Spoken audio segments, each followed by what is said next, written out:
Jimmy Akin's Mysterious World is brought to you by the Star Quest Production Network and is made possible by our many generous patrons. If you'd like to support the podcast, please visit sqpn.com/give. Previously on Jimmy Akin's Mysterious World. Many people around the world believe that we have lived before, that we experience a succession of lives, so that when we die in one body, we're reborn in another. This belief, known as reincarnation, is found in multiple world religions, including major ones like Hinduism and Buddhism. It's also believed by various tribal peoples around the world and even by some individuals in the Christian West. But in the 20th century, parapsychologists started studying reports of reincarnation from a scientific rather than a religious perspective. One of the most famous researchers was psychiatrist Ian Stevenson. So what have parapsychologists found about cases of the reincarnation type? Is there any evidence that something paranormal might be going on in these cases? And what could possibly explain their findings? How will we proceed in our discussion? Once again, we're going to have a two-part look at the subject. Today, we'll be looking at modern reincarnation research in general. We'll be talking about the researchers themselves, about particular well-known cases, and about the general findings that reincarnation researchers have uncovered, such as statistics about reincarnation cases and the different types of reincarnation cases that occur in different cultures. Then next week, we'll go into analysis mode and look at the possible ways in which we could explain these cases. We'll look at explanations that are both natural and paranormal. We'll look at proposed explanations that do and do not involve actual reincarnation. And we'll look at these from the twin perspectives of faith and reason. You're listening to episode 276 of Jimmy Akin's Mysterious World, where we look at mysteries from the twin perspectives of faith and reason. In this episode, we're talking about theories that could explain the findings of recent reincarnation research. I'm Dom Bettinelli, and joining me today is Jimmy Akin. Hey, Jimmy. Howdy, Dom. For thousands of years, many people have believed in reincarnation. They believe that when we die, we come back, are born again, and live in a new body. In the 20th century, parapsychologists began studying reports of reincarnation, and last week we looked at what they found. But what can explain the reports of reincarnation? Do we truly live again, or is there another explanation? That's what we'll be talking about on this episode of Jimmy Akin's Mysterious World. So, Jimmy, last week we surveyed the current state of reincarnation research, building on the work of researchers like Ian Stevenson, Jim Tucker, Erlander Haraldson, and James Matlock.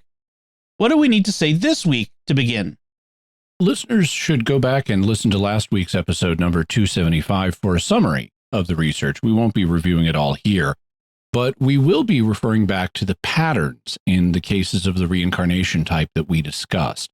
These cases of the reincarnation type, also known as CORT or court, have been widely discussed in parapsychological literature for the last 70 years. And in today's episode, we'll be discussing what might explain them. Parapsychologists researching reincarnation have generated a sizable literature seeking to explain these cases. Will we be hearing anything new, or are you just going to be summarizing what has already been said? We're going to be hearing some new material. For the last several months, I've been doing an in-depth research project into reports of reincarnation. I've read multiple books, and ideas have occurred to me that I haven't seen in print in the existing literature. My plan is to eventually publish on this subject for the parapsychological community, perhaps as a short to moderate-sized book.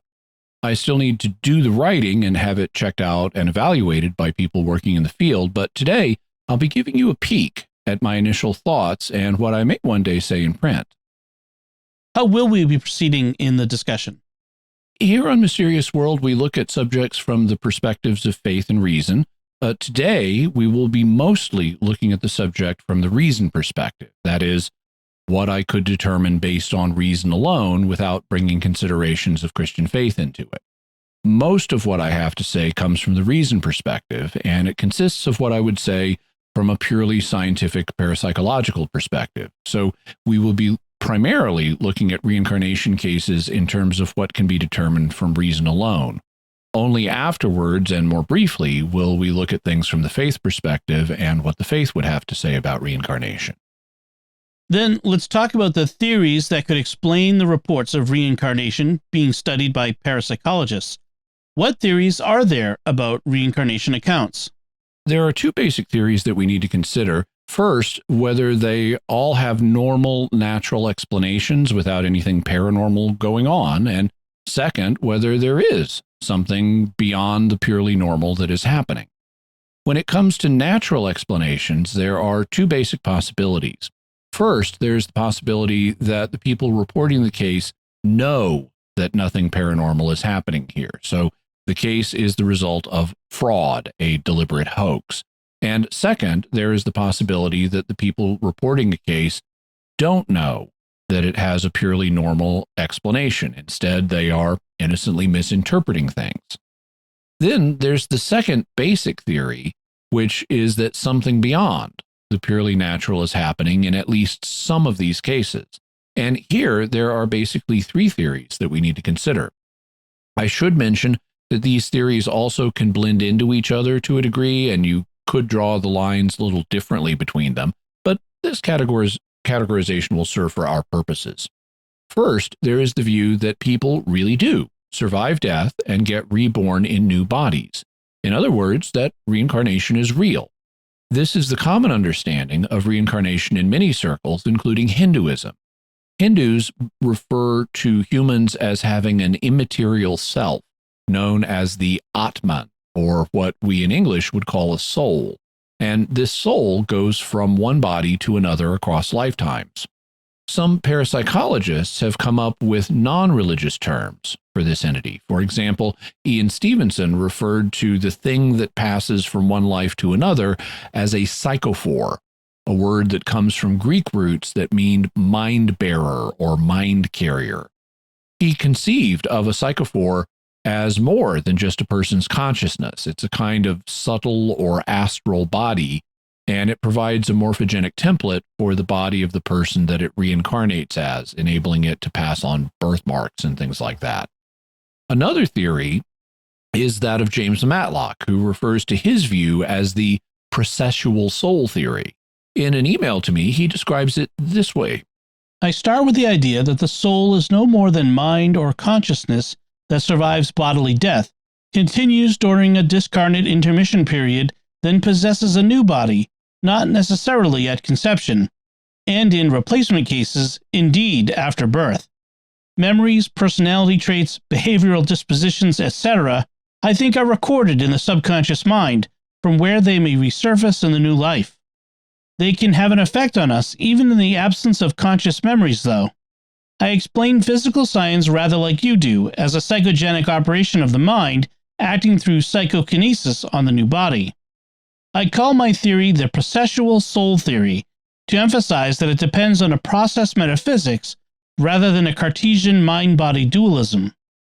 I often reference process philosopher Alfred North Whitehead, but please don't make the mistake of assuming that I'm suggesting an impersonal sort of survival. I think I make clear in my book, Signs of Reincarnation, that I do very much conceive of a personal sort of survival and reincarnation. In addition to Stevenson's psychophore theory and Matlock's processual soul theory, there are other variations as well, but what they have in common is the idea that there is a substantial entity, something that constitutes you, that survives and comes back. I want to keep things simple without a lot of unfamiliar jargon, so I will refer to all of these as variations on the soul theory of reincarnation. You also could call this general view the survival theory of reincarnation. That is, the person or soul really does survive death. What's the second paranormal theory of reincarnation we should know about? It can be thought of as a kind of non-survival theory, and this theory is more associated with the religion of Buddhism than Hinduism. Buddhism commonly rejects the existence of an ongoing soul or Atman. This rejection is referred to as anatta or anatman, which means no Atman or no self. On this view, there is no stable self or soul that survives death and travels from body to body across lifetimes. Instead, some Buddhist literature compares the process of reincarnation to one candle lighting another.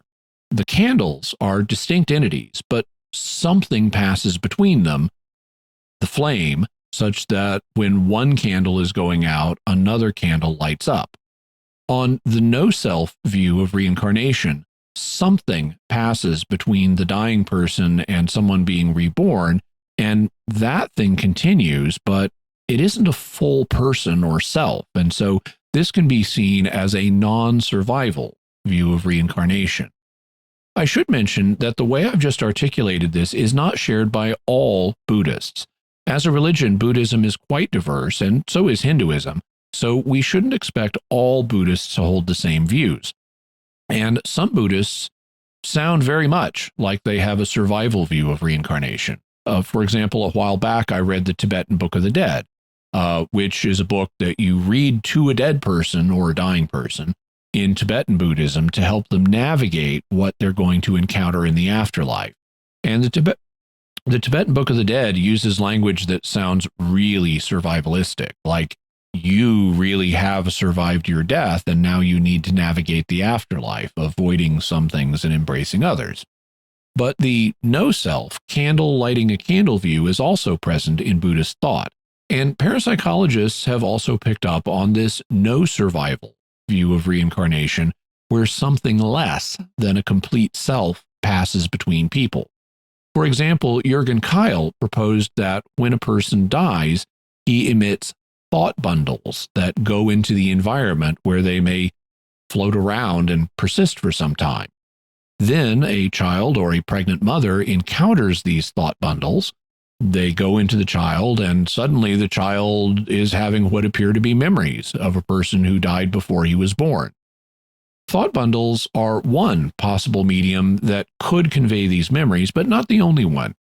What these different views have in common with other possibilities, what the thought bundles view has in common with other possibilities on the non-survival view, is that they are something less than a person. They're not a full soul or Atman, but some kind of residue that's left behind when a person dies. And so I will refer to this general class of theories as residue theories, that some kind of residue passes between the prior person and the person in a current court. Also, being a comic book fan, I can't resist pointing out that the residue theory would essentially make a reincarnated person Swamp Thing. Readers of comic books will know that the monster superhero Swamp Thing believed that he was a scientist named Alec Holland, who had been transformed by falling into a swamp covered with fire and chemicals. But it was later revealed that Alec Holland died in that swamp, and a new creature, Swamp Thing, grew in the swamp and inherited his memories. So Swamp Thing really wasn't Alec Holland like he thought. He just had residue of Alec Holland, his memories, that made him think he was the scientist. And in the same way, the residue theories of reincarnation you wouldn't really be the previous person in those, but you would have residue, including their memories, that could make you think you were the previous person. You indicated that there was a third paranormal theory we should consider. What's that? It's another view that does not involve a full soul passing between people. Instead, it focuses on the use of psychic abilities by living people, or what is called living agent psi. Back in the 19th century, when the British Society for Psychical Research was studying mediums, one of the questions they had when a medium got accurate information that went beyond random chance was where the medium was getting the information. For example, suppose you go to a medium and ask her to contact your dead sister.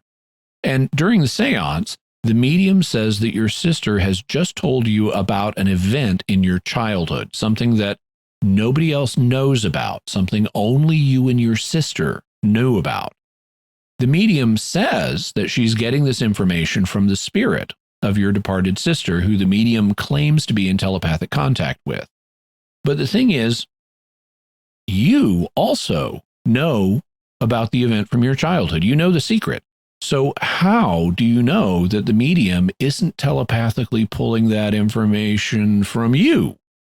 Maybe this isn't a case of the medium contacting a spirit that has survived death. Maybe the experience doesn't involve survival at all, but instead it involves a case of a living person, the medium, using psychic abilities to retrieve the information telepathically from you, another living person. So it would be a case of living agent psi. Well, the debate on whether mediumistic experiences provide evidence of survival after death or they're just cases of living agent psi is a debate that has replicated in reincarnation research.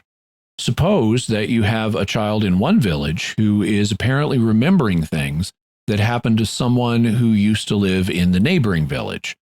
Does the child have that person's soul, or is the child just using psychic abilities to retrieve the information? Even if the child has never heard of the dead person through normal means, the dead person's family over in the other village still remembers him. So maybe the child is telepathically pulling that information from the living members of the dead person's family. Maybe when the child is able to describe what the dead person's house looks like, he's getting the information for the description telepathically from the family. Or maybe having identified the person, he's using remote viewing to see the house. Or maybe he's using remote viewing and retrocognition to view it the way it looked back during the person's lifetime. And so you could explain all of the information that the child remembers, not in terms of a soul passing between them or some kind of residue passing between them, but just in terms of the living child using psychic abilities. Or maybe it's not the child, but a third person, what you could call a mediator.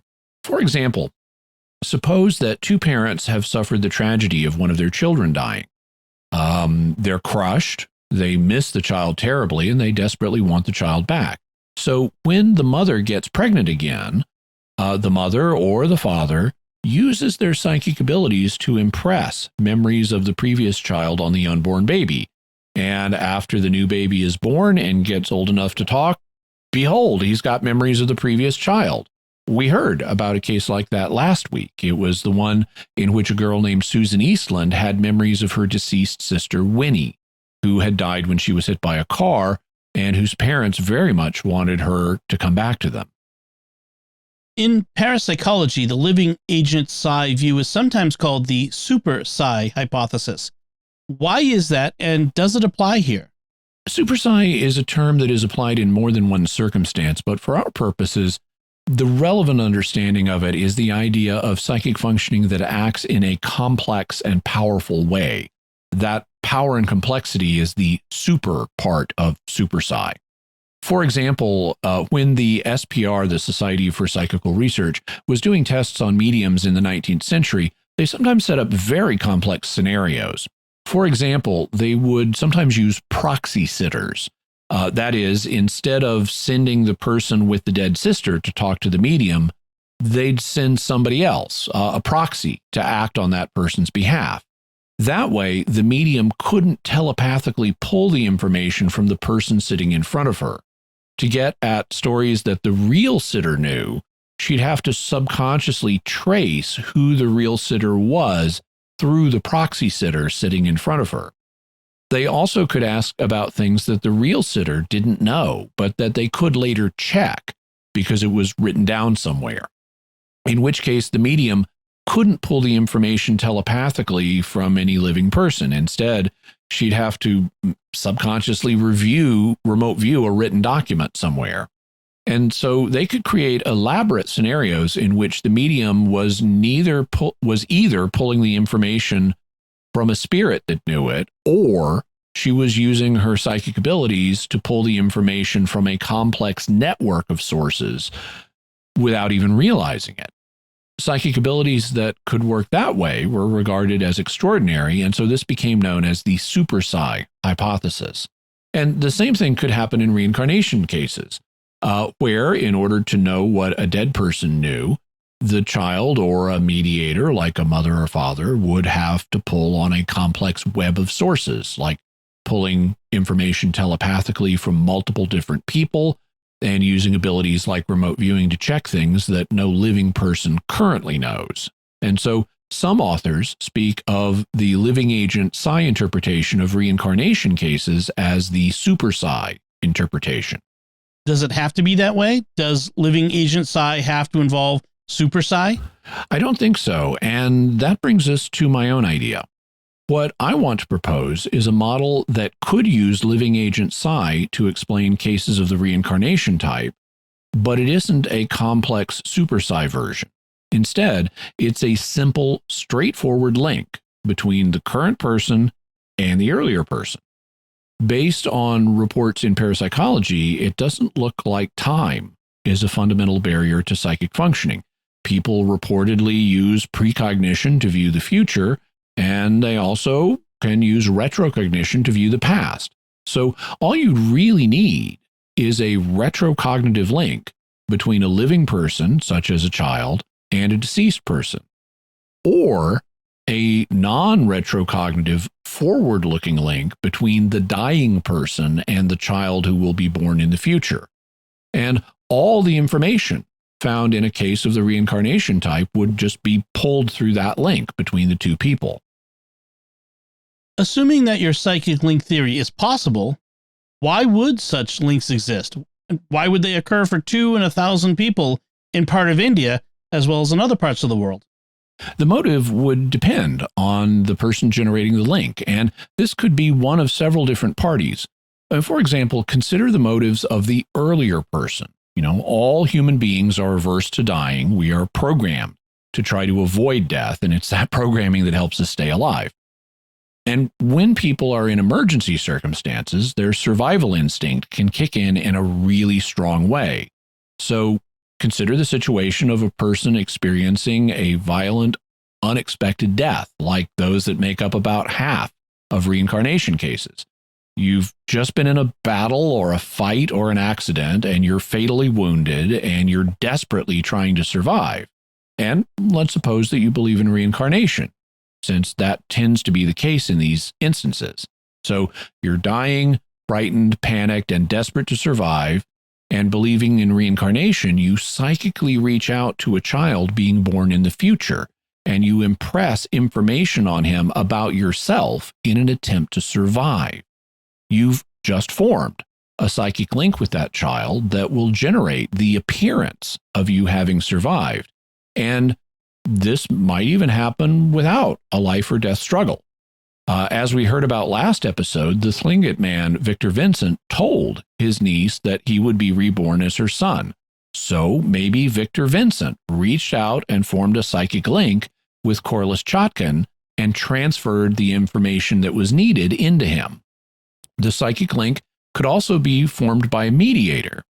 In some cultures, a shaman, priest, or monk might function as a mediator. The shaman declares that one person will be reborn as another, and perhaps it's the shaman that forms the link between these two individuals. Or perhaps the mediator is a parent, the child's mother or father. They've lost a child, they desperately want back, or it could be another relative or even just a good friend, but they want this person back. And so they form a psychic link between the deceased person and the new child. And enough information flows through that link to make it seem like the parents have gotten their friend or loved one back. Then there's the child himself. Perhaps there's a child who has some unusual quirks that set him apart from other children, like birthmarks or phobias or personality preferences. And to explain these, the child finds an earlier person with similar characteristics, and the child then forms a link with that person and pulls through a bunch of information about them. Or perhaps, especially in reincarnation-believing societies, the child can use such a link to his advantage. In many tribal societies, reincarnation is believed to occur within families, and so the child could gain an advantage by being able to report memories of a prior family member. He could claim part of that person's status and affection for himself, and maybe even that person's property. Either way, he'd get special treatment, and so there could be a survival value in forming a psychic link with a previous family member and establishing yourself as that person's successor. Or maybe it isn't a family member. Maybe it's someone from a higher social group, like in the cases of Gopal Gupta and Jasbir Jat in India that we heard about last episode. Both of them claim to have previously been members of the highest Brahmin caste, superior to the castes of families into which they were born.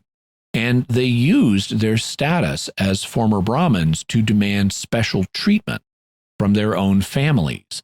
So there could be survival value in claiming a former life in better circumstances. And maybe your situation in your current family is kind of precarious. If you can establish yourself as a former member of a different family, they can serve as a backup family in case things go badly. Both Gopal and Jasbir were able to convince the previous families that they were their deceased loved ones reborn. So if things ever went bad with their current families, they could go back to the previous ones and say, they're treating me badly, take me back. Jasbir's family even feared that he would try to go back and live with his former family instead of with them. So there can be survival value in having a backup family in case things ever go south with the one you're currently in.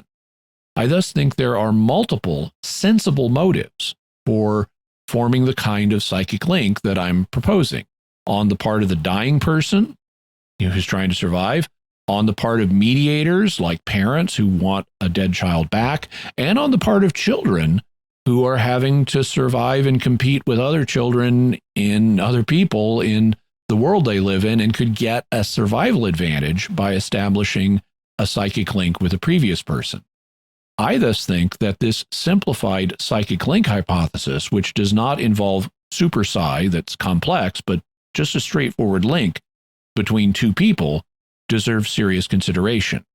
And there's also one more notable theory that we'll introduce later in the program. Now, before we move on, we'd like to take a moment to thank our patrons who make this show possible, including Tommy C., Patricia M., Benjamin B., Kathleen F., and Tom L. Their generous tax-deductible donations at sqpn.com/give make it possible for us to continue Jimmy Akin's Mysterious World and all the shows at StarQuest. And you can join them by visiting sqpn.com/give. Jimmy Akin's Mysterious World is also brought to you by Great Lakes Customs Law, helping importers and individuals with seizures, penalties, and compliance with U.S. customs matters throughout the United States. Visit GreatLakesCustomsLaw.com. And by DeliverContacts.com, offering contact lenses at low prices with free delivery. Visit DeliverContacts.com. Jimmy, before we start looking at the individual theories that could explain cases of the reincarnation type, there's something I know you wanted to mention. What is that? One of the things that we did in our initial discussion of reincarnation back in episode 93 and again in episode 94 was offer a discussion and critique of the concept of karma. Karma is a principle associated with reincarnation in religions like Hinduism, Buddhism, and the New Age movement. Karma can be understood different ways, and we kept the discussion simple using a simplified Western New Age understanding of karma, since that's the version most of our Western listeners will be familiar with. On this understanding, the basic idea is that when you do bad things, it builds up a kind of debt that will have to be paid off in the future, either in this life or in a future one, with for example, bad things happening to you. And we critiqued this simplified understanding of karma. What I wanted to mention at this point is that we won't be going back to the subject of karma in this discussion. Partly, that's because karma is not essential to the theory of reincarnation. Various cultures in the world believe in reincarnation, but not in karma. Also, parapsychologists doing reincarnation research have not found good evidence that karma is involved in reincarnation. In fact, despite the popularity of the concept in some circles, they've actually found good evidence against the idea that karma is involved in reincarnation. One of the things that we mentioned last week is the pattern of mini court involving an earlier person who had a higher position in society. We also mentioned that a very common pattern in court is for the earlier person to have suffered a violent death, and the children in these cases are often traumatized by their apparent memories of this death. Under the theory of karma, you wouldn't expect the earlier people to suffer violent deaths and then be reborn into lower stations in society and also suffer the after effects of the trauma, unless the earlier persons were really bad people. But researchers haven't found good evidence that the earlier people who suffered these fates were bad. They don't appear to be notable sinners as a group. So the evidence of modern reincarnation research does not suggest that karma is governing this process. And various researchers have been very upfront about that. So modern parapsychological research on reincarnation does not focus on karma. And since that research is what we're discussing, we won't be focusing on karma either. Now that we've laid out theories that could explain cases of the reincarnation type, let's go back through them from the recent perspective and see how well they fit the data that reincarnation researchers have uncovered. The first theory we mentioned was hoax. How good is that as an explanation of the data? People do commit conscious fraud in reincarnation cases, and reincarnation researchers are aware of that fact. In 1988, Ian Stevenson and some colleagues published a paper calling out 7 cases of hoax and self-deception. But nobody, even skeptics, believes that all cases of the reincarnation type involve fraud. Many of the people who report them are obviously sincere, so fraud does explain some cases, but it is not a good, comprehensive explanation for court. What about misinterpretation? Could people in a childhood court simply be misinterpreting things as past life memories that aren't? This is also a real possibility, and I'm sure it does explain some cases.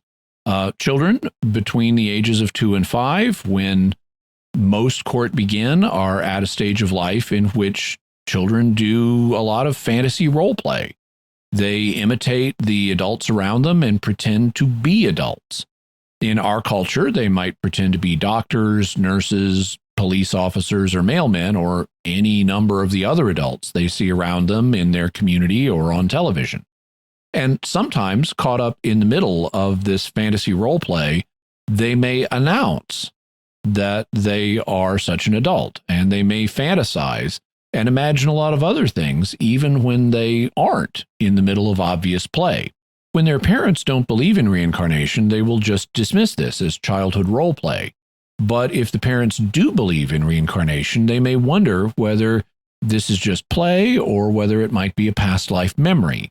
And since people make mistakes, they may in some cases mistakenly take it as evidence of a past life memory. Once that happens, they may start exploring the idea to check it out and see if it really is a past life memory.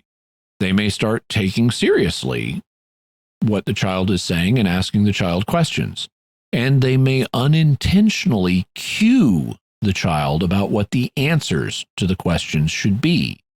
If the child picks up on the cues, he'll give the right answers, and that will convince the parents that this isn't just role play and is a past life memory.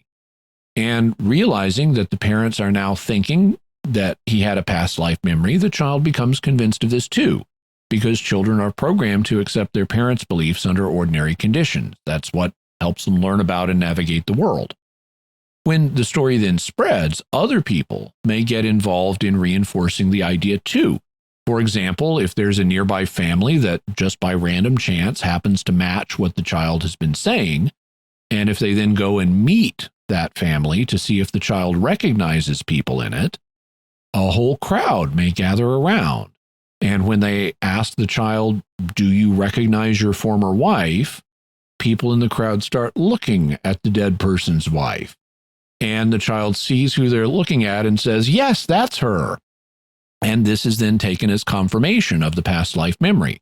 But really, the process is accidental, and it's also entirely innocent. Nobody is trying to deceive anybody here. It's just accidental misidentification. And factors like parental guidance and psychosocial influence may explain a significant number of court. For example, in Signs of Reincarnation, James Matlock writes, parental guidance has been demonstrated in a few cases. A Turkish Alevi man, whose wife was pregnant, dreamed that President John F. Kennedy came to him and said he wanted to be reborn in his family. This was in November 1965, 2 years to the month after Kennedy's assassination. Soon after the apparent announcing dream, a son was born and named Kennedy, spelled Kenedi. Kennedy had a birthmark on his shoulder, which was thought to be where President Kennedy was shot. In fact, he was hit in the neck, not the shoulder. Kennedy was told that he was Kennedy's reincarnation and came to believe it, although as a young child he never spoke about Kennedy or gave other evidence of recalling Kennedy's life. So this kind of thing does happen, and in the skeptical community, it's the best explanation for the majority of reincarnation cases. It also fits with why court are so much more common in cultures that believe in reincarnation and so much rarer elsewhere. It also could explain numerous culturally linked aspects of court, like why cultures such as the Druze that believe you don't ever change sex never report past lives where people were of a different sex. Why cultures like the Kutchin that traditionally expect you to change sex with lives have a much higher rate of reporting past lives of the opposite sex. Why cultures like the Tlingit, the Haida, and the Igbo, which believe that you are normally reborn in your family, report more than 90% of cases where the previous person was a family member. And why cultures that say you must reincarnate either in your father's line or your mother's line report the previous person belonging to the correct line. And why so many of the previous persons in these cases are said to have been male, given the social prominence that males tend to be given in many cultures. So this theory, the psychosocial theory, would explain a lot of things, including the culturally linked aspects of cases of the reincarnation type. And as I said, it's considered the best theory in the skeptical community. What do believers in reincarnation say in response to the fact that the psychosocial model would explain so many things? A culture's beliefs about reincarnation are a really good explanation of why the cases reported in their culture show the characteristics they do. Supporters of reincarnation can point out at least two things in response. First, they can simply agree with the claim that it's the culture that is causing the cases to have the characteristics they do. They can say, absolutely, the reason Druze only report cases where the person was of the same sex is because Druze believe that this is the only type of reincarnation that's possible. And they don't have to say that the Druze are suppressing cases that don't fit this pattern. In principle, it can be true that Druze always come back as the same sex because that's what a dying Druze person believes is going to happen. You see, it isn't just the parents and villagers of the Druze child who believe that reincarnation works this way. The earlier Druze persons who died also believed this. So maybe what you believed about reincarnation during your lifetime somehow affects how you'll reincarnate. So if you're a Druze man and you die, you'll find an unborn male child for your next incarnation. The fact that various aspects of cases of the reincarnation type are culturally linked is thus ambiguous. It's consistent both with the skeptical psychosocial theory and with the idea that your beliefs about how you'll reincarnate influence how you reincarnate. So the cultural linkage isn't decisive between those two views. You said believers in reincarnation have a second response they can make to the psychosocial theory. What's that? They could say, okay, sure, parental guidance and other psychosocial factors may explain some court, but they aren't a good comprehensive explanation for them because there are cases where the knowledge that the child has goes way beyond random chance that could be produced by guessing and social cueing from other people. In some of these cases, known as early bird cases, the researchers are called in early enough that they could study the situation under controlled conditions, where researchers were watching carefully to make sure that the child was not cued about the right answer.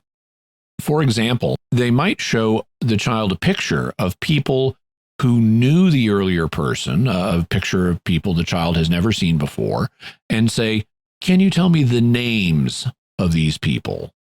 And then the child names them, not just saying, "This is my mommy and this is my brother," things you could guess from their age and sex in the photo, but giving specific names like, "This is my mother Samira and this is my brother Adib." And the child may say other things that turn out to be true about these people, like, "She used to own a white cat and he had a kite with a dragon painted on it." Things that go beyond chance and that unintentional cues like the direction of your gaze or the nod of your head would never tell the child. So there are cases where, under controlled conditions, children have demonstrated knowledge that does not have a natural explanation, and so we must seek a paranormal explanation. That doesn't mean that the soul theory of reincarnation is true and that souls pass between humans in different lifetimes. The residue theory, that something less than a full soul passes between people, could also explain it. Or it could be that there's some form of complex superside that's responsible for the information transfer. Or it could be explained by my proposal that there is a non-complex, non-super psychic connection between the earlier person and the child. But it would mean that some kind of paranormal explanation is involved, at least in high-quality court. Let's take a step back and look at the different types of evidence that are often involved in cases of the reincarnation type. Ian Stevenson said that a fully developed case would involve a prediction by the earlier person of how he will reincarnate. Such predictions only commonly occur in a few cultures, but what do you make of the evidential value of such a prediction? Taken by itself, I don't think it has much value. If a person makes a prediction like Victor Vincent did and says, "I'm going to come back as your child," then what that shows is that Victor Vincent believed he was going to come back, in that way. But that doesn't mean he was right, because people often have false beliefs. You just need something more to establish that the child in question was connected to Victor Vincent in the relevant way. You'd need some additional evidence. So I see predictions at best as playing only a supportive role as secondary evidence in a court, not as primary evidence capable of establishing a serious court on its own. What about announcing dreams? Do they provide good evidence?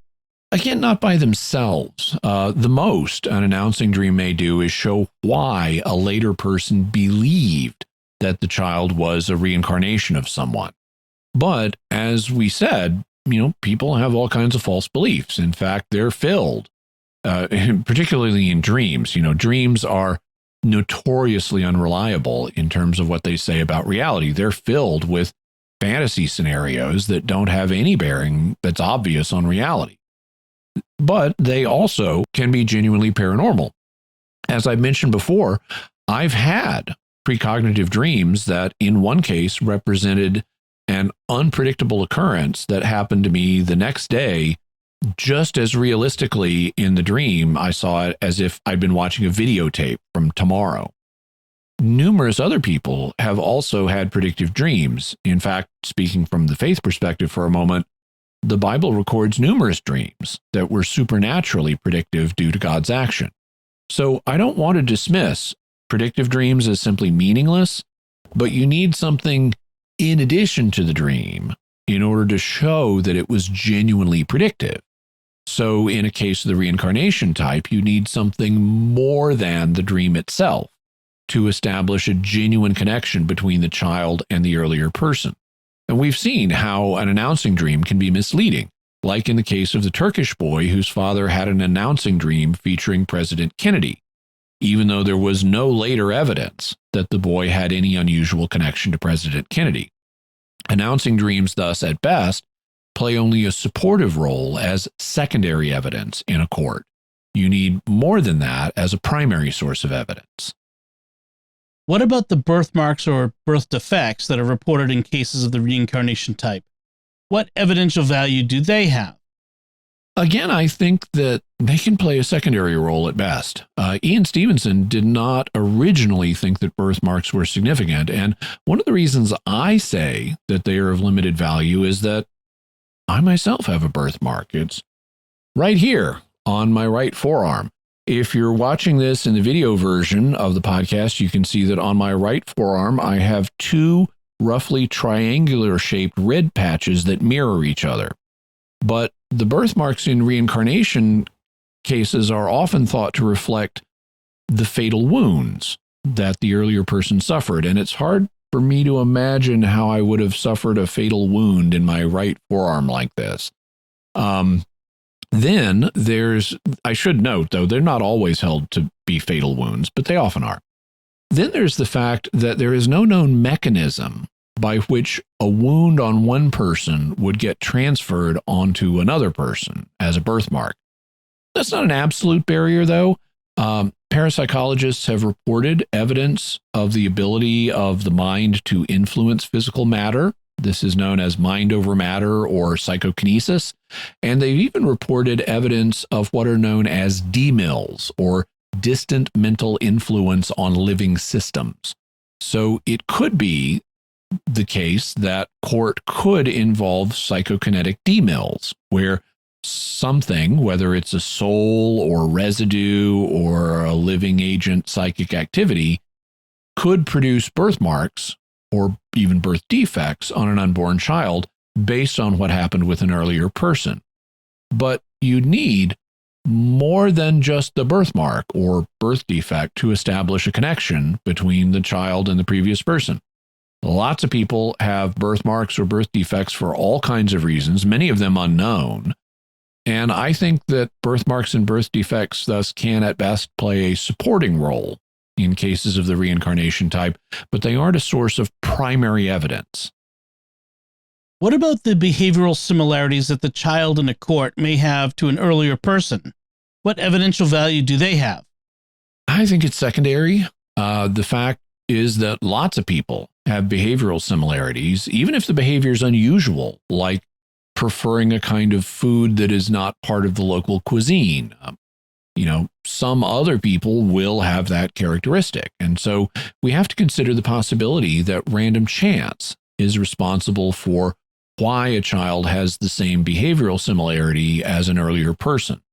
Of course, if the child has multiple uncommon behavioral similarities to an earlier person, that strengthens the odds that this is not just due to random chance. But because of the vagueness of behavioral similarities and the fact that multiple people in an area may share them, it makes it hard to use this as primary evidence in a court. No pun intended.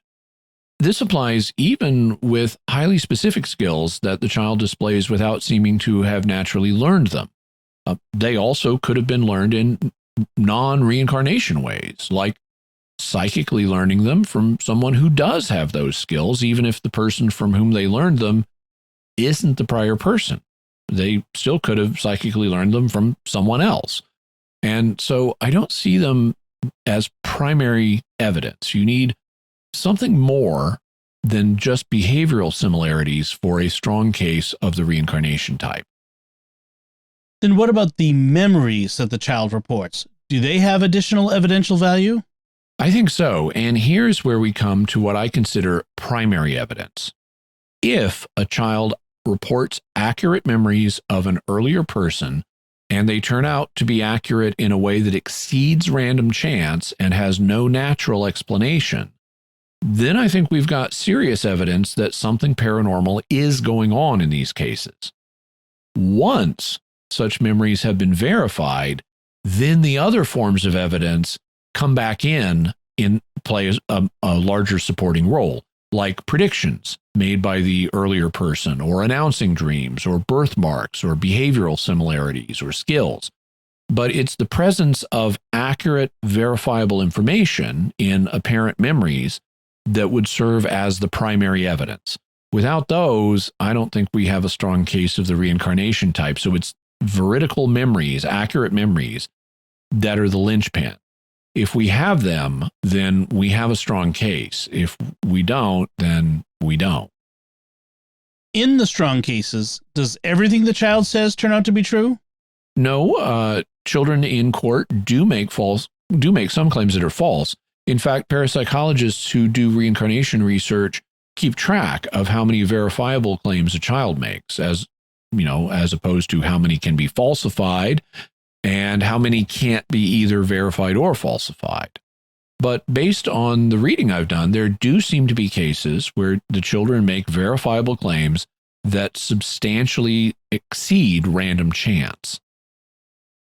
Could you look at this data in aggregate and say that these cases are outliers? And so overall, the cases of the reincarnation type don't display anything beyond random chance? This is a very interesting suggestion. I mean, as a result of any random process, you'd expect to have some cases that seem to exceed random chance and other cases that seem to perform below random chance. So it's quite possible that by focusing on the fact that individual court are highly impressive, you're missing the fact that other less impressive court balance them out.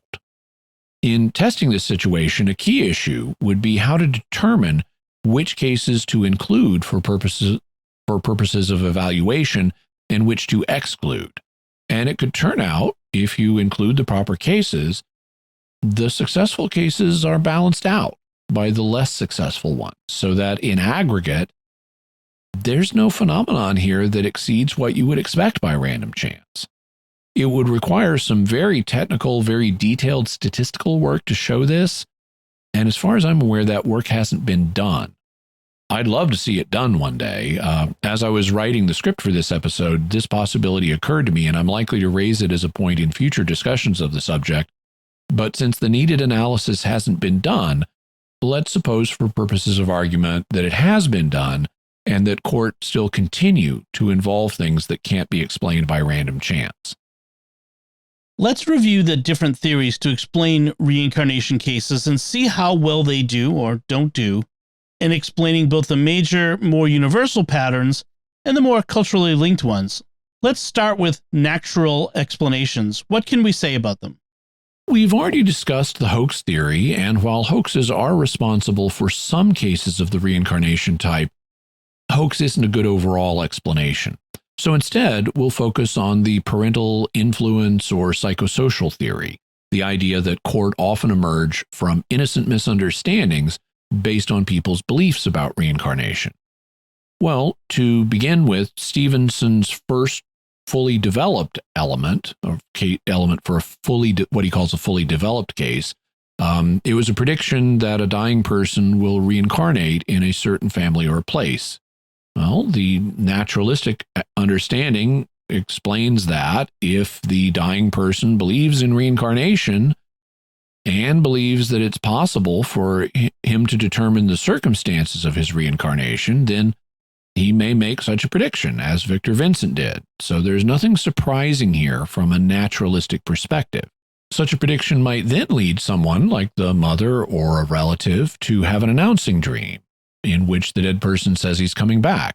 That could definitely have happened in Victor Vincent's family. It may be the prediction he made led to the announcing dream. In fact, people with deceased loved ones often dream about their departed loved ones, and sometimes they dream about having them back. After my wife Renee died, I dreamed about having her back a lot, but I wasn't a believer in reincarnation, and she didn't tell me in the dreams that she was going to be reincarnated. But wow, I dreamed about her suddenly being alive again a lot. So in a culture where people do believe in reincarnation, it's quite likely that someone in the family will dream about having the lost loved one back, and that could then take the form of a reincarnation announcement dream. So nothing here would be surprising again from the naturalistic perspective. The naturalistic perspective also is good really good at explaining the cultural differences in reincarnation cases. You would expect people to report having been male in past lives in male-centered cultures. You would expect them to report being previous members of the father or mother's line in a patrilineal or matrilineal culture. You would expect them to report having a family member, acquaintance, or stranger, depending on the beliefs the culture has about who reincarnates in whose family. You would expect them to report having lived a shorter distance away in smaller countries. You would expect them to report changing sex or not based on the culture's beliefs about whether that's possible between lifetimes. You would expect the length of the intermission to vary based on how the culture believes people reincarnate. You would expect stronger, more detailed cases to show up in cultures that believe in reincarnation. You also might expect a high proportion of the past lives to have met with violent deaths, since people like telling dramatic, attention-grabbing stories. And you definitely expect the reincarnation stories to appear much more frequently in cultures that believe in reincarnation than in those that don't. So the naturalistic theory does a good job explaining all these things. What about birthmarks? Does it explain those well? If the birthmark is considered by itself, I think so, because birthmarks make people distinctive and they raise questions. A child with a birthmark will ask, well, why do I have this mark that, makes me different from other people? And in cultures that believe in reincarnation, it would be natural to wonder if you have a birthmark because you were wounded in a past life. So the child may wonder about the birthmark, and then based on the culture's belief in reincarnation, may decide that the birthmark was where they received a wound in a past life. What about unique behaviors or skills that a person demonstrates? Does it explain those? Again, I think considered by themselves, the naturalistic theory does explain them. People are not all the same. So if a person has a unique behavior that sets them apart from other people, well, that's going to raise questions too. And it will be natural to link that behavior to an earlier person in a culture that believes in reincarnation. The same thing goes for skills. Different people have different aptitudes and pick up skills at different rates. Some are even prodigies who do amazingly well at particular tasks. And in a reincarnation-believing culture, it's natural to look at unusual or advanced skills and wonder if there's something you could have learned in a previous life. So I think the naturalistic theory of psychosocial influence would explain those.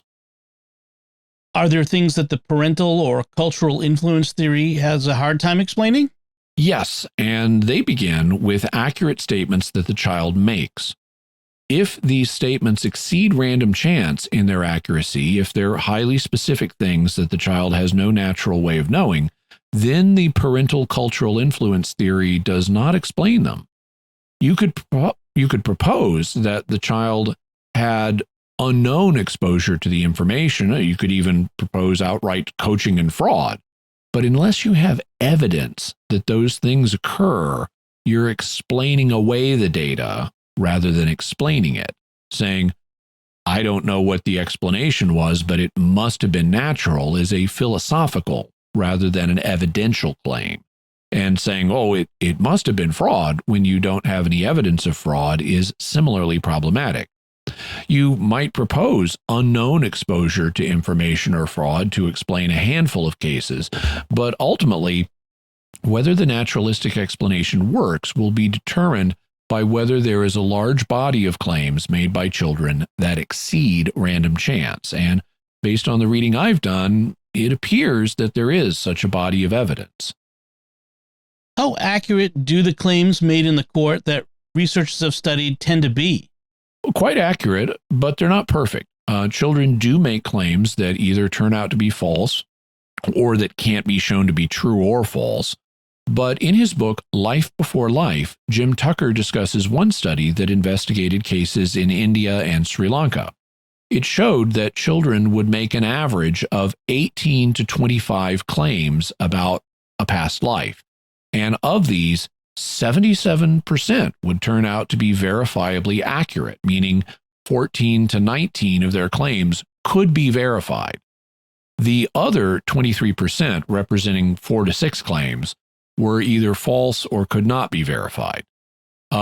What's more, many of the accurate claims in these cases are highly specific and would not apply to a large number of people.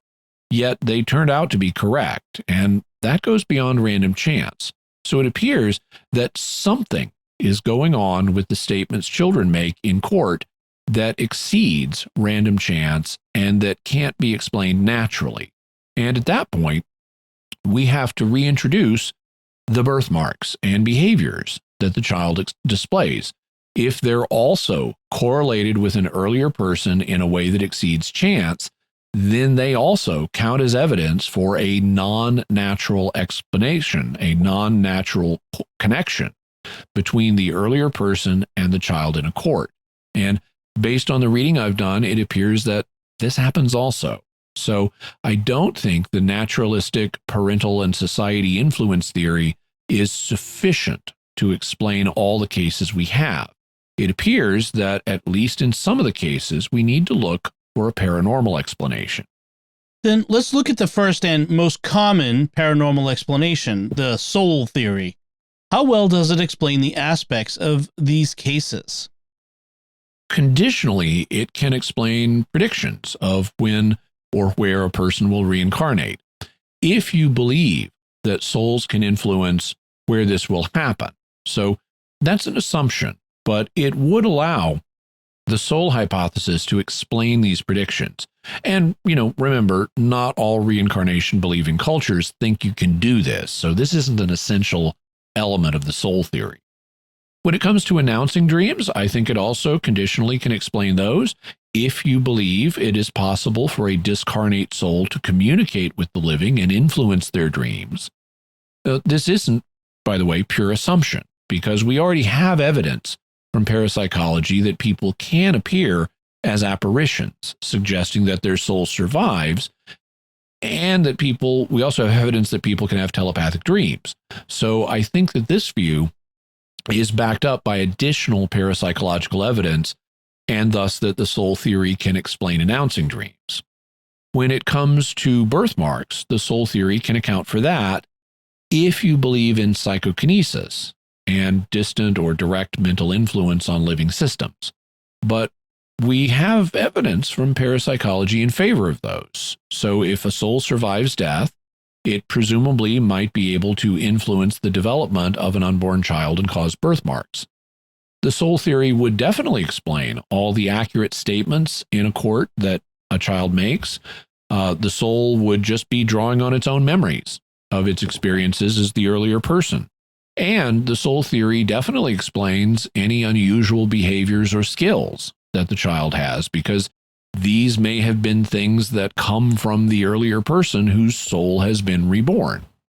Finally, when it comes to the more universal aspects of court, the soul theory could explain why so many involve violent deaths, because violent deaths are more memorable.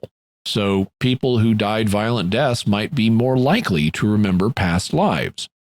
Also, the other earlier persons who practiced meditation, who died naturally, but who practiced meditation or were highly religious, they might be able to remember their past lives better too. And cases might be stronger in parts of the world where people believe in reincarnation, since they'd be more open to contemplating past lives and thus might remember more about them. Are there things that the soul theory has more trouble explaining? There are, and they're essentially the mirror image of the problems with the parental social influence model. The cultural influence model has an easy time explaining the culturally linked aspects of court, and so the soul theory has a harder time explaining them. If people reincarnate, why is reincarnation so much more commonly reported in places where people believe in it? I can imagine them being somewhat more common where people are especially open to reincarnation, but we'd still expect a higher proportion than we see in other parts of the world if people all over the world in general are reincarnating. Also, if people can reincarnate, why do the lengths of intermission vary from one culture to another? Why isn't it approximately the same amount of time everywhere? If people can reincarnate as either sex, why do cultures like the Druze not report past lives of both sexes? And if people can't reincarnate as either sex, why do we see so many cases in non-Druze cultures reporting that they can? If people reincarnate, why does it tend to be only under 30 miles from the point of death? Why do people reincarnate at longer distances in larger countries? And why are international reincarnations rare? If people reincarnate, why do cultures have different ratios when the prior person was a relative, an acquaintance, or a stranger? If people can only reincarnate into the father's or their mother's line, why do some cultures report reincarnating in both or neither of these? And if they aren't limited to reincarnating in the father or mother's line, why do some cultures only report them coming back in one line or the other? If people reincarnate and living people are evenly split between males and females, why are males the majority of those who are reported as the earlier persons in court? Now, I want to make it clear that supporters of the soul theory have responses to these questions. For example, maybe the Druze don't report people changing sex because they ignore or repress cases that don't fit their model. If your little boy is saying, I remember being a girl in a past life, it's like, no, you don't. And then they just ignore that because they believe he can only have had male past lives. But perhaps the major overall response is that these culturally linked patterns exist because what you believe in life affects how you will reincarnate. So if you're part of a culture that thinks you can't change sex when you reincarnate, then you won't. If you're part of a culture that thinks you stay a member of the same family, then you'll reincarnate in the same family, and so forth. And that will account for at least most of the cultural differences we see in court. But there are two things that occur to me about this response.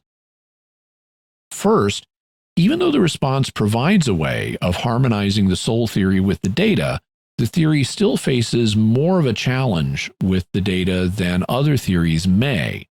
This is because you have to bring in an additional assumption that the beliefs of a living person will determine how that person's soul reincarnates. And each additional assumption that you make means that you're proposing a more complex model as opposed to a simpler one that explains the same data. Second, why should we think that soul's reincarnation options are limited by what a living person believes? You can propose that, but departed souls don't seem to be subject to the same limitations that they are when they're alive. I mean, for example, they can think without a brain. They can do telepathy, as in announcing dreams, or psychokinesis, as in birthmarks. And you'd think they would have a at least somewhat bigger, broader, and more accurate understanding of the afterlife than we do, because after all, they're in the afterlife.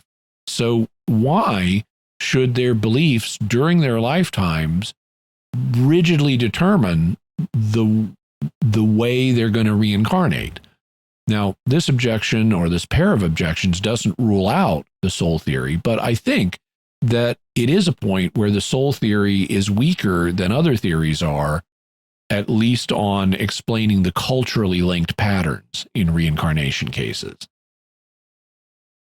Now, one objection that's often proposed against the soul theory is the growth of the world population. There are more people alive now than there have ever been alive. So it wouldn't be possible for everyone to have had a past life. How would a believer in the soul theory respond to that? Well, one way is by saying, okay, you're right. Not everybody has a past life. In fact, given the population growth that has occurred, most people today haven't had past lives. And in fact, that's part of why court are so rare. Most people don't remember past lives because most people haven't had them. That's one thing a believer in reincarnation could say. Another thing is maybe reincarnation doesn't happen to everyone. Maybe it's only some people who reincarnate, like people who have unfinished business in life, which could be caused by things like dying an unexpected violent death. Maybe everyone else goes off to heaven and only a few people reincarnate. And there are supporters of the soul theory who would be absolutely open to the idea that either not everybody reincarnates or that most people haven't reincarnated yet because of the recent dramatic rise in the world population. On the other hand, there are other solutions as well. For example, maybe everyone reincarnates, but new souls are being produced to keep up with the population. Or maybe there's a huge pool of existing souls, and as the population has risen, more of that pool have had the opportunity to incarnate and then reincarnate.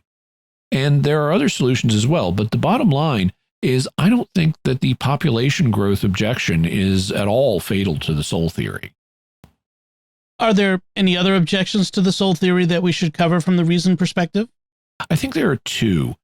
First, I think there's a potential conflict between parapsychological research on reincarnation and another area of parapsychology, which is mediumship research. We talked about mediums back in episode 137, and we'll talk about them more in future episodes. While a lot of mediums are fake, there are some mediums who are able to come up with information, apparently from departed spirits, in a way that exceeds chance. And speaking from the faith perspective momentarily, that's something God allows to happen. For example, it happened with the prophet Samuel after his death. Now, while some mediums believe in reincarnation, what happens when they try to contact a spirit?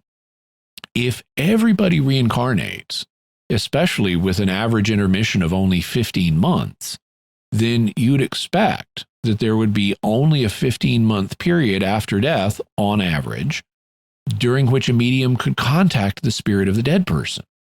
After that, you either wouldn't be able to contact them because they'd be in a new incarnation, or if you did contact them, maybe talking to their conscious or subconscious minds, they would say, "Hey, I'm in a new incarnation, don't bug me."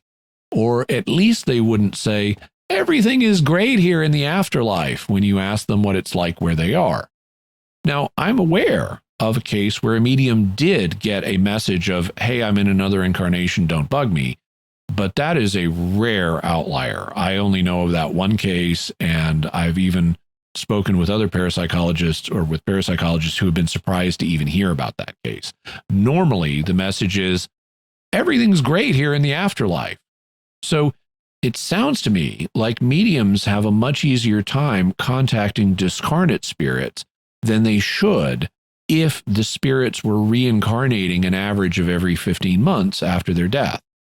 And that's incidentally a testable suggestion. So it's something that could be followed up on with a parapsychological experiment.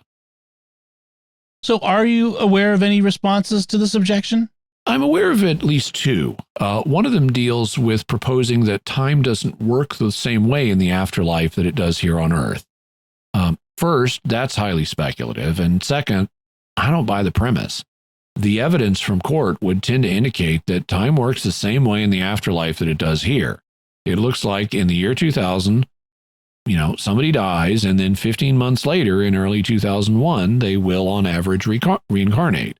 They might not feel the passage of time while they're in the intermediate state, but come 2001, they should be in a new body and either unavailable to talk, or they'd report something different than what they do report when a medium contacts them. So I'm not convinced by this response. A better response is the one we mentioned earlier, that only a few people reincarnate. If most people stay discarnate, then most people could be contacted by a medium, at least in principle. And so the parapsychological mediumship research could be in conflict with research into cases of the reincarnation type. I do think, though, that mediumistic evidence creates a problem for the idea that everybody reincarnates, assuming mediumistic evidence works at all. There does seem to be a clash between the two bodies of evidence, at least from my perspective. And no matter what you think about using mediums, whether it's licit or illicit, data is data. And so even if you get data illicitly, the data needs to be taken in consideration when trying to understand things. You also indicated that there was another objection to the soul hypothesis that we should consider. What was that? It's that the children in reincarnation cases typically don't remember all that much about their former lives.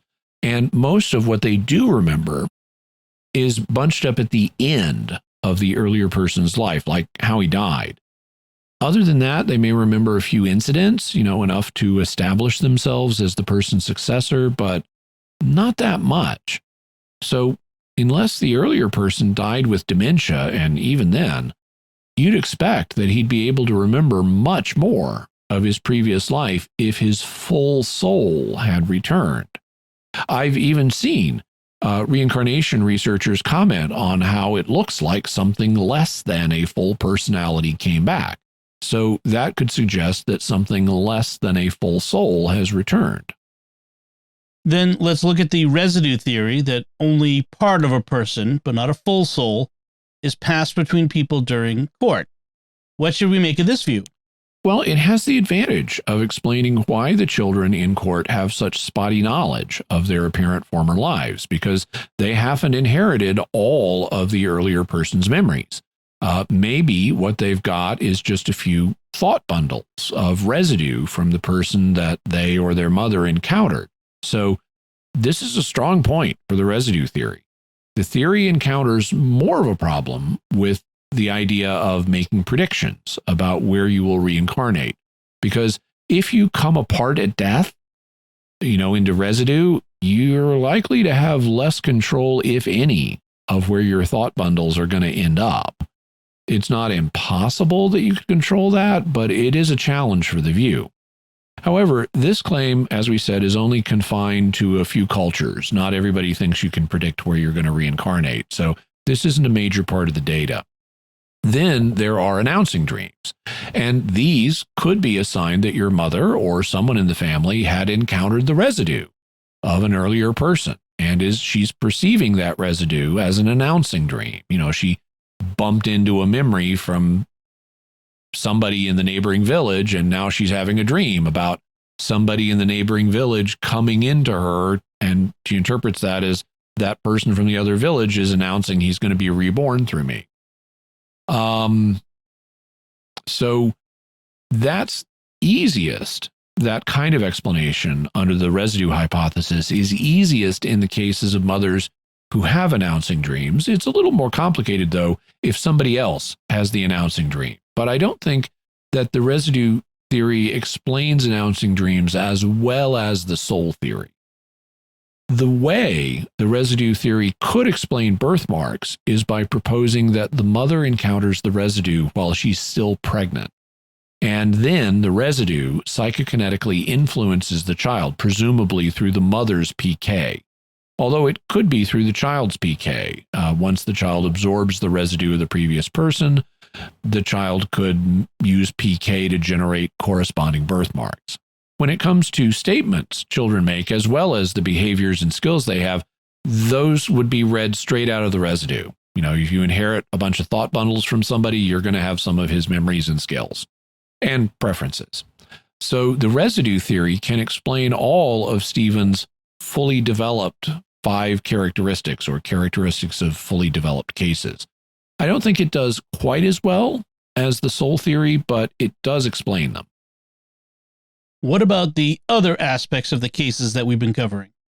When it comes to the fact that many people in court report having violent deaths, well, it could be that you produce more residue or thought bundles if you've been killed violently. or that they're more scattered in the environment, and so they're more likely to encounter a pregnant mother or more likely to encounter a child after birth and then implant as memories. The residue theory also could explain why some of the earlier persons in cases like this practiced meditation or were religious. People like that might produce more residue. They might scatter more residue. Although, why would people report better, higher status past lives than their current ones? Do higher status people produce more residue than lower status people? What the theory does not explain as well is all the culturally linked aspects of the cases, like why reincarnation cases are so much more common and so much stronger in parts of the world where people believe in reincarnation. Because if people release residue when they die, it should be floating around the environment everywhere that people die, and that's everywhere. So we should be having reincarnation cases, and of approximately equal strength, popping up everywhere people bump into and absorb the residue. Why also should the length of the intermission vary between cultures? If people are bumping into residue, they ought to do so at approximately the same rate everywhere based on the size of the local population. Why would there be no sex change in cultures like the Druze? Why would the proportion of reincarnation cases as relatives, acquaintances, or strangers vary between different cultures based on the cultural beliefs? Why should people reincarnate only in their father's family or only in their mother's family based on local beliefs if you're just bumping into residue? Once again, there are potential answers to these questions. For example, you could say that mothers or children in different cultures reject residue that doesn't fit with their cultural beliefs. So if a Druze mother is carrying an unborn baby boy and encounters residue from an earlier person that was a woman, she might reject that residue. And so her unborn baby boy would not end up with past life memories from a woman. A problem with this theory is that it would require the mother to subconsciously know the sex of her unborn child. You could get around that by proposing the child is the one that rejects the inappropriate residue, though.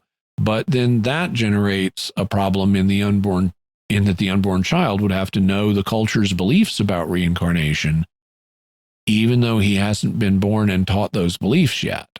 So, as with the soul theory, there are ways to harmonize the residue theory with the culturally linked aspects of these cases, but I don't think it explains them as well as the naturalistic cultural influence theory does. In fact, I don't even think it explains them quite as well as the soul theory does. If people are leaving residue around their environments when they die, wouldn't more than one person potentially bump into that residue and incorporate it? So that we'd have two or more people with memories or characteristics of an earlier person? Yeah, you'd think that would happen, and it's even reported to happen. Some cultures explain this by saying that a soul divides or replicates, and so more than one person can inherit it. So you can have two people with the memories or behaviors of a single earlier person. There aren't a huge number of cases of this, though, that have been investigated, but it is reported, and the residue theory would explain it very naturally. You can also explain it by the cultural influence theory, two people being led by cultural factors to think they were the same earlier person. And James Matlock offers a variation on the soul theory that could incorporate it.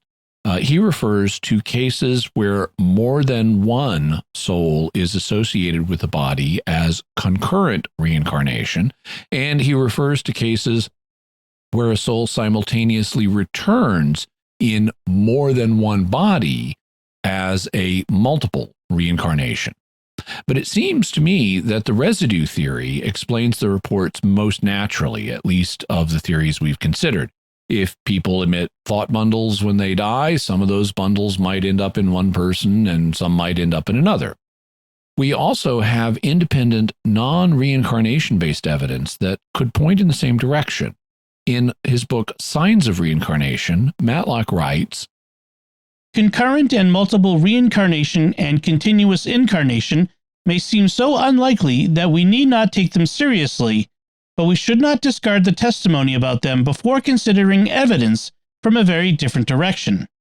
Organ transplant recipients who adopt the emotional sets, personality traits, and food preferences of their donors without knowing who they are or anything about their lives.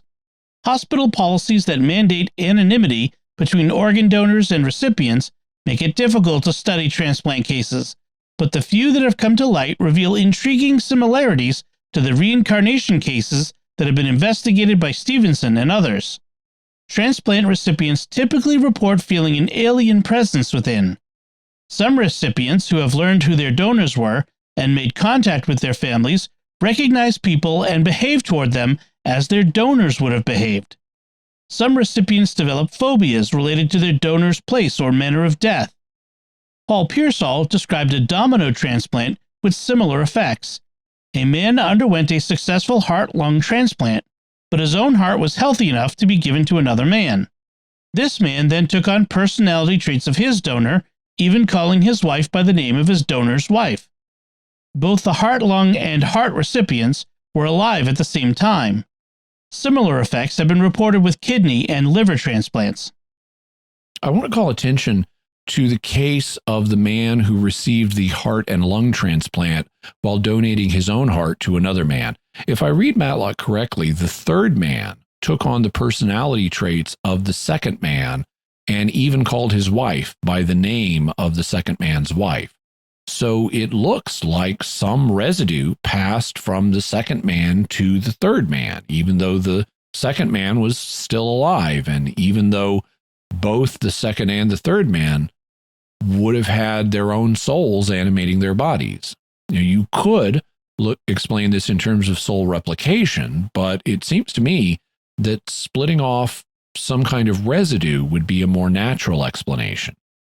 That residue could be some kind of psychic impression, like in psychometry, where people pick up impressions from physical objects.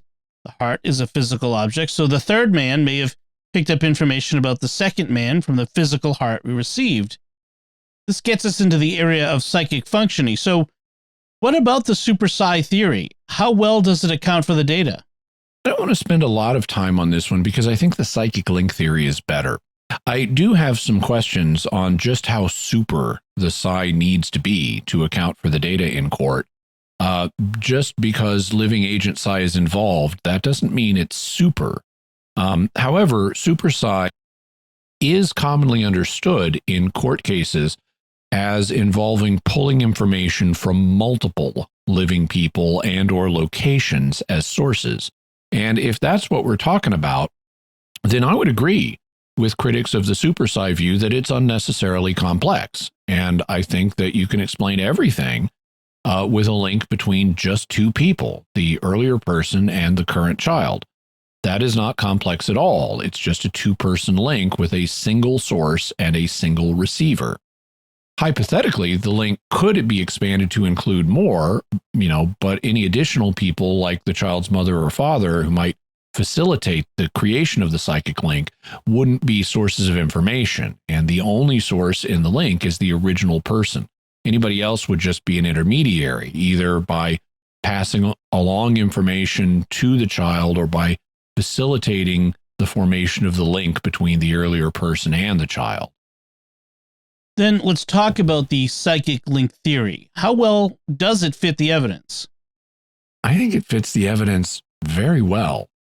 Starting with Stevenson's fully developed 5 characteristics, it explains them all easily. With regard to announcing where or to whom he will be born, the earlier person is envisioning who he'll reincarnate as, and he's hoping to influence that person by becoming him. So the previous person himself might forge the psychic link with the current child and then download the information into him. Or he might select the child's mother and download the information to the child through her. Or he might plant the idea in the mother or somebody else, and then they facilitated the formation of the link between the earlier person and the child. When it comes to announcing dreams, the dying person might cause that while still alive and focused on those among whom he'll be reborn. And the information might flow through one of these people to the child, or one of these people might initiate the link and facilitate its formation between the original person and the child. When it comes to birthmarks, the original person is trying to influence the child, so it might be his psychokinesis. And in the case of experimental birthmarks, a third person is consciously trying to facilitate a link between the original person and the child. So it might be their PK that produces the birthmark. Or if the mother or father or someone facilitates this link, it could be their PK. Or if the child himself forms the link in utero, it could be his PK that produces the birthmarks. Alternately, a child might be born with random birthmarks or birth defects, and then he reaches back in time and forms a link with an earlier person with matching wounds as a way of explaining his random birthmarks. When it comes to statements the child makes and behaviors and skills that he displays, this is all straightforwardly informational. And no matter who initiates the link, one would expect information to flow through it. If the original person forms the link, well, he's trying to survive, so he has a motive to form a link and then push through the essence of his identity, even if it's only information about him, forward to the child. If it's a third party who facilitates the link, like a mother who wants a lost loved one back, or someone who has a purely random announcing dream, then that's the third party's motive for forming an information transmitting link. And if it's the child who reaches back, then he has a motive because he can claim the identity of the previous person and use that to his advantage, like being a beloved relative or a higher class individual before, either of which would entitle him to special treatment. When it comes specifically to the behavioral quirks and aptitudes, with skill, these may function like random birthmarks. The child may have been born with these quirks and aptitudes randomly, and then he reaches back in time to find an appropriate person to explain why he has them. What about the culturally linked aspects of court? When it comes to the culturally linked aspects of cases, the psychic link theory explains them easily. Almost always, the original person, the child, and any third parties live nearby, or at least within the same country if it's larger. They may be members of different subcultures, but they're usually all part of the same broader culture, and so they will either hold or be familiar with the local culture's beliefs about reincarnation. As a result, when forming a psychic link, they'll look for an appropriate person and or an appropriate original person and or current child who would fit with the culture's beliefs about reincarnation. So let's suppose we're in a Druze area, and if it's a Druze case, whoever forms the link will expect the two people to be of the same sex. Whether the person forming the link is the original person looking for a child of the same sex in the future, whether it's the child looking backwards for a person of the same sex in the past, or whether it's a mediating third party, like a mother looking for an earlier person and a later child who are of the same sex.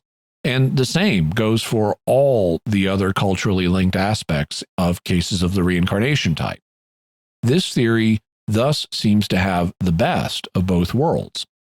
The soul theory explains all of Stevenson's fully developed 5, but it has a somewhat harder time explaining the culturally linked factors, while the naturalistic cultural influence theory explains the culturally linked factors, but does not explain Stevenson's fully developed 5 characteristics. This theory explains them both, and very easily. So I think it's a very promising theory that can be seen as preferable to both the cultural influence theory and the soul theory.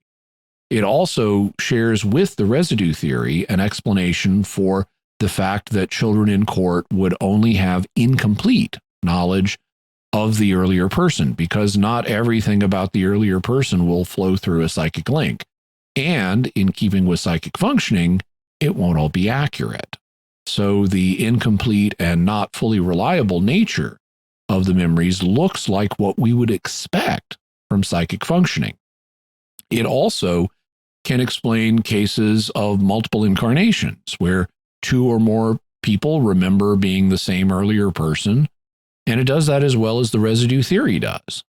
Jim Matlock points out that there haven't yet been any really good cases of multiple incarnations found by researchers, but the ones that have been reported are of lower quality.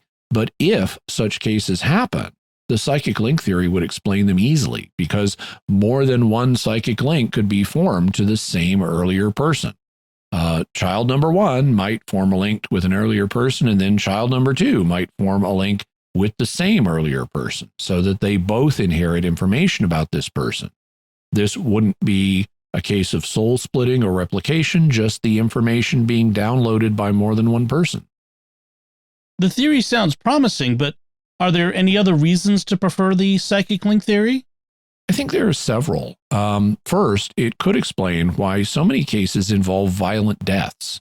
If you're an earlier person in the process of experiencing a violent death, you're highly motivated to survive, and you might be more successful at forming a psychic link with a future child and funneling information to him that, you may be more able to do that than people not experiencing a violent death would be able to.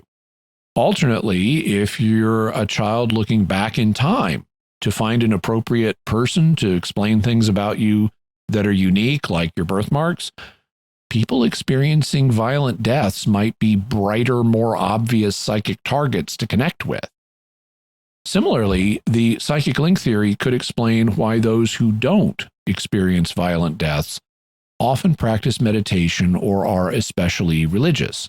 Mental disciplines like meditation are associated with psychic functioning, and religion is an inherently spiritual activity. So both meditators and the religious might be better able to form psychic links with children in the future.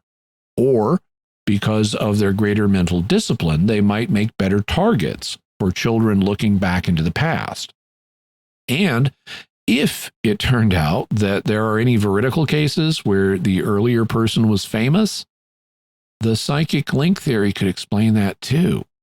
People like John F. Kennedy and Marilyn Monroe are famous and thus better known, and thus they might be brighter targets for people to form psychic links with. Some people would even be consciously interested in being able to say that they have their memories, and thus they might want to form psychic links with them. This would even explain the fact if it turned out that multiple people had veridical memories of John F. Kennedy or Marilyn Monroe, because more than one person could form a psychic link with them and download their memories. So the psychic link theory could even explain any good famous past life cases that came along. Though, as I said, cases of this type generally aren't good and are often dismissed and not often studied by researchers. There's also another reason to prefer the psychic link theory, where it has an advantage over both the soul and the residue theories. Not only do the children have less information about their previous lives than you would expect them to have based on the soul theory, they don't always seem to have access to information about the past life. Instead, they sometimes have knowledge of earlier persons and sometimes don't. Concerning the statements children make, Jim Tucker writes in his book, Life Before Life. The statements are often intermittent. In many cases, the memories do not appear to be accessible to the children all the time. Reincarnation, that is, the soul theory, clearly explains the statements, as the children say that they remember previous lives. Several factors about the statements are odd, however, if reincarnation is the explanation. One, again, is that the memories do not appear to be accessible at all times to many of the children. If a child is a rebirth and is able to recall memories of the previous life, then we might think that he or she would be able to recall them all the time. This spotty memory access sounds like a spotty internet connection. Sometimes you can download information from the internet, but if your connection is unreliable, you can't always do so. That makes it sound like the link between the child and the earlier person isn't always there, which you would expect it to be if these were just memories. So it sounds like they have a spotty, unreliable link to the previous person. And psychic functioning is known to be spotty and unreliable. So this seems to be another point in favor of the psychic link theory. Ultimately, I think the psychic link theory has a lot going for it. Unlike other theories, all of which have cases that are harder to explain, I have yet to read an account of a court and think, that's hard to explain on the psychic link theory.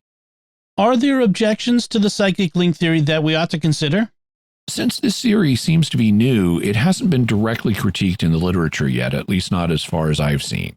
But I would like to bring up an objection that is often raised to the super psi theory, which is that the children in these cases don't display notable psychic functioning in other areas, and you might expect them to do that if they're able to demonstrate super psi in this area. Now, that argument has more force if the psychic functioning in a court is indeed super, if they're pulling information from multiple different sources of information, and if they're using multiple different psychic methods like telepathy and remote viewing. The objection is less strong on my simpler model, where only the earlier person serves as a source of information. But we still should consider this objection. What do you make of it? I'm not persuaded by it at all. First, cases of the reincarnation type are spontaneous experiences. They just happen without people consciously trying to make them happen most of the time. And lots of people have spontaneous psychic experiences. If people with spontaneous experiences took psychic training, like learning how to remote view or something, well, then it might turn out they're very good at it. But without training and without trying, they might have only just one or a few spontaneous experiences. In the same way, children from court who undertook training might turn out to be very good psychics, but these children haven't received psychic training, and so I don't think it's at all unlikely that they might just have a single spontaneous experience, the link with the earlier person, and then have few, if any, other observable psychic experiences. So that's my first response to this objection, that children ought to be psychic in other areas if they're psychic in this area. My second response is children in cases of the reincarnation type display psychic functioning a lot. In reading case reports, I've been struck multiple times by hearing the parents describe the child having numerous psychic experiences completely unconnected from the reincarnation case. This is not an uncommon element in court, and we'll talk about some of those children in future episodes. There's even been some research done on this issue.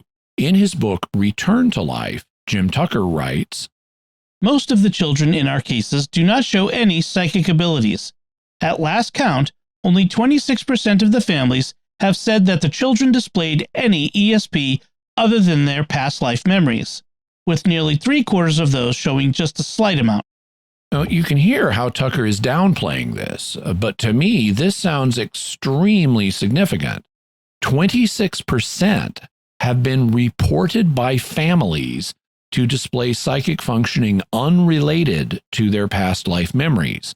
Now, bear in mind, this isn't the number of children who have psychic functioning.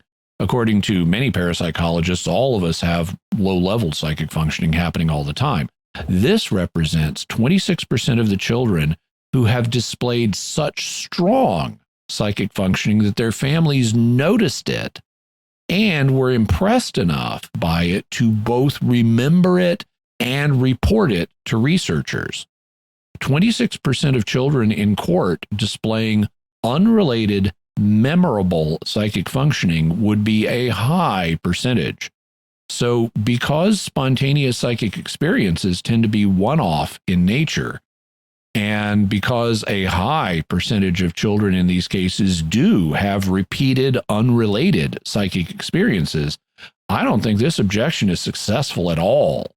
And I think that the psychic link theory is a serious contender as an explanation for the data. You said earlier that there is one other theory we need to consider. What's that?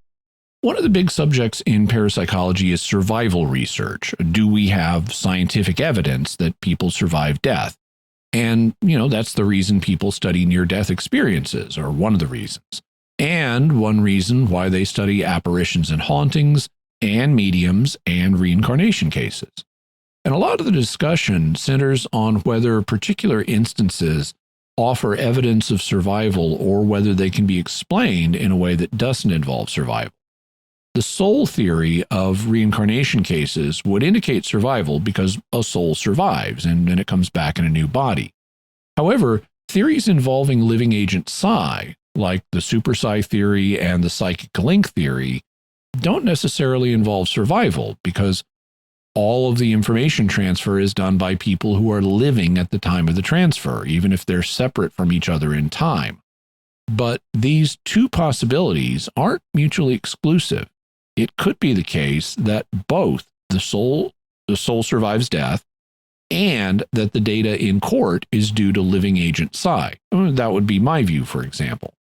But I've been assuming up to this point, from the earlier person's perspective, that the information transfer takes place at the end of that person's life when they're often desperate to try to survive. What if it doesn't? What if the previous person dies, goes to the afterlife, and then the psychic link forms and starts pulling information about him? In this case, what the child experiences would be a kind of partial mediumship. He isn't in full conscious contact with the departed spirit, the kind that would let the two of them have a conversation, but he is subconsciously pulling information about the departed spirit and what it did in life. This kind of contact could potentially explain some of the intermission memories that are reported in cases of the reincarnation type, where the child reports on what a person's soul did after death. And parapsychologists have considered the possibility that children are pulling information from departed souls. This would harmonize the fact that children report the memories of people who lived in the recent past with the fact that good mediums don't seem to report problems contacting their spirits in the afterlife either. So you could envision an afterlife survival plus psychic link theory. Now, today's episode is already long, so I don't want to spend a lot of time on this theory, but I did want to mention it. I also want to mention a variant which is possession. When most Christians think of possession, they think of demonic possession, where a demon seizes control of someone. And that's a theory we'll talk about under the faith perspective. But there are other sorts of possession that are reported. Some, but not all, mediums report a temporary form of possession where they allow a spirit to have at least limited temporary control of what they say and do. And sometimes non-demonic spirits seem to involuntarily take control of people. In the Jewish community, such human spirits are known as dibbuks, and we will be talking about dibbuks in future episodes. But this isn't just something that's reported in the Jewish community. For example, in his book, Occult Phenomena in the Light of Theology, Catholic parapsychologist Father Alois Weisinger recounts an incident from Italy in 1939. He writes, "In the South Italian town of Catanzaro, on the 13th of February, 1936, the body of Giuseppe Veraldi, a man of 20, was found underneath the bridge, and it was thought that he had thrown himself into the river with the intention of taking his own life. Some 3 years later, on the 5th of January, 1939, the 17-year-old peasant girl, Maria Tallarico, passed this bridge in the company of her grandmother, being on the way to an agricultural course of instruction in the town. Suddenly the girl stopped, gazed attentively at the shore, collapsed, and appeared to lose consciousness. When she had been taken home, she said to her mother in a rough man's voice, 'You are not my mother. My mother lives in the wooden hut, and her name is Caterina Veraldi. I am Pepe.' She then asked for wine and cigarettes, took a piece of paper, and wrote on it in the dead Giuseppe Veraldi's handwriting, and began to play cards with the people who were there, calling them Toto, Elio, Rosario, and Damiano. It was remembered that these were the names of the dead man's friends. Toto had in the meanwhile emigrated to South America. She told how these friends had on that fatal occasion put sugar, salt, and poppy seed into his wine and made him drunk.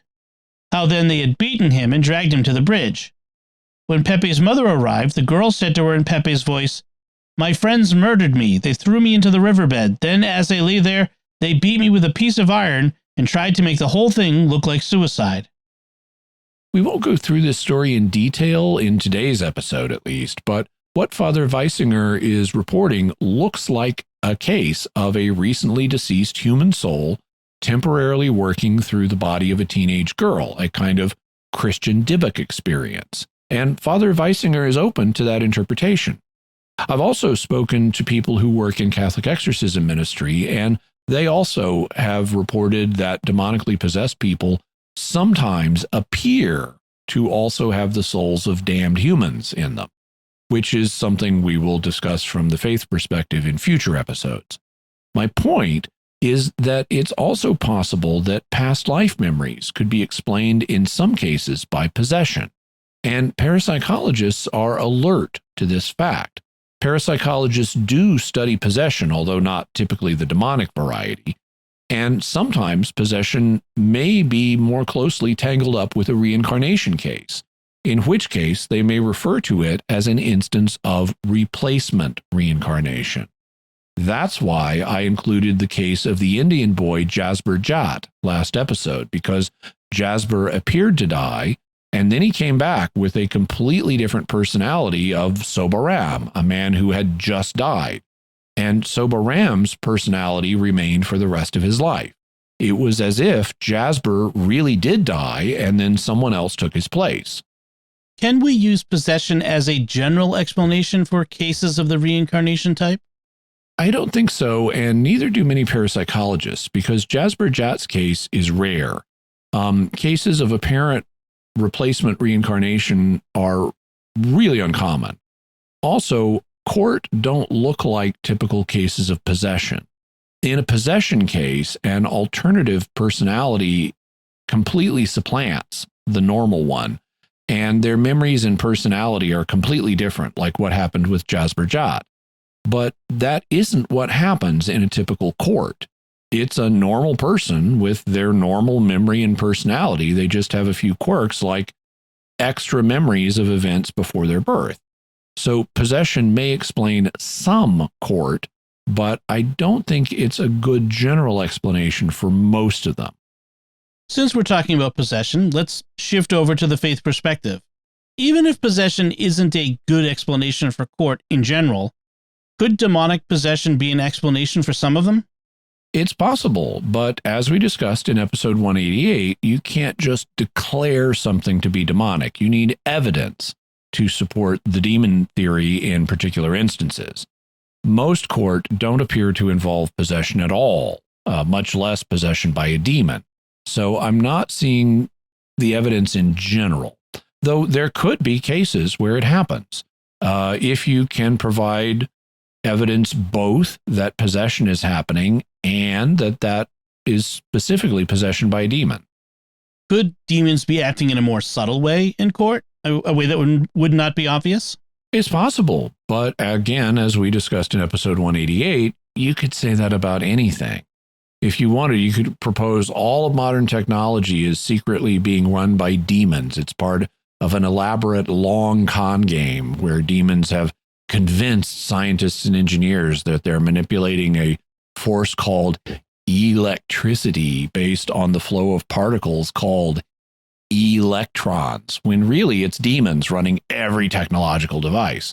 But that way of thinking is paranoid. It's not only speculating without evidence, it's speculating in the face of evidence that points the other way. We have good evidence for the existence of electrons and electricity, and it's paranoid to say it's all demons without evidence. In the same way, we see regular patterns in court. We don't see demons manifesting in these cases, not in general. You don't need demons to explain these patterns. We've already covered multiple theories that can explain the evidence without introducing demons into it. And so it would be paranoid to introduce demons without evidence. If you want to propose a demon in a particular case and you've got evidence to back it up, fine. but it's paranoid to introduce them as a general theory given the data at hand. Let's talk about reincarnation and the Christian faith more generally. Some people hold that the early Jews and early Christians believed in reincarnation, that it was originally in the Bible, and that it was later taken out by church councils. What do you say to that? We talked about these claims back in episode 94, so you can go back and listen to that for a full discussion, but suffice it to say that these claims are historically misinformed. There was no widespread belief in reincarnation in either the early Jewish or Christian communities.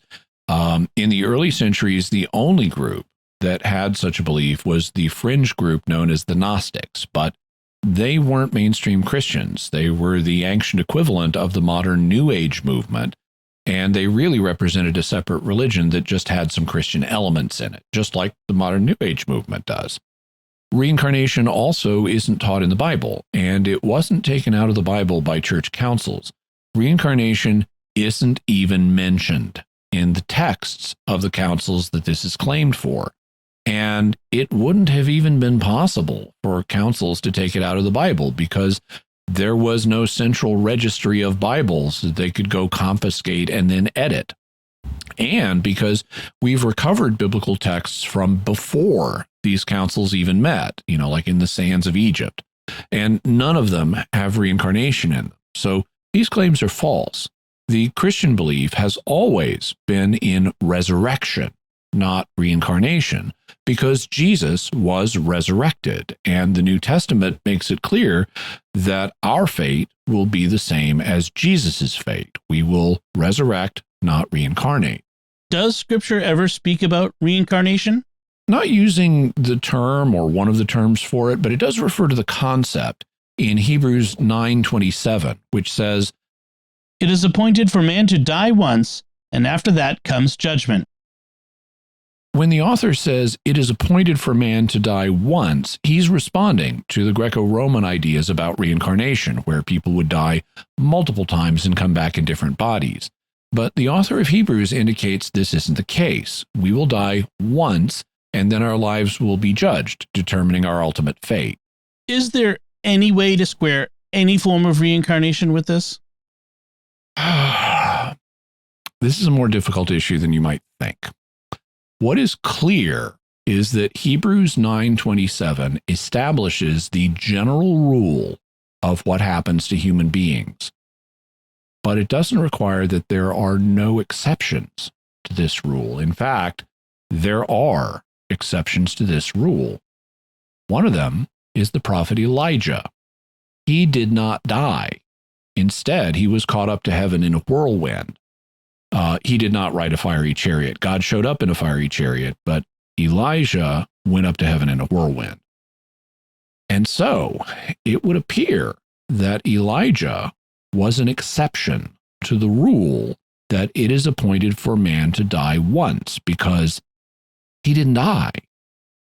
And if Elijah can be an exception to the rule that men die, then I can't completely rule out the possibility that there might be exceptions to the rule that men die once.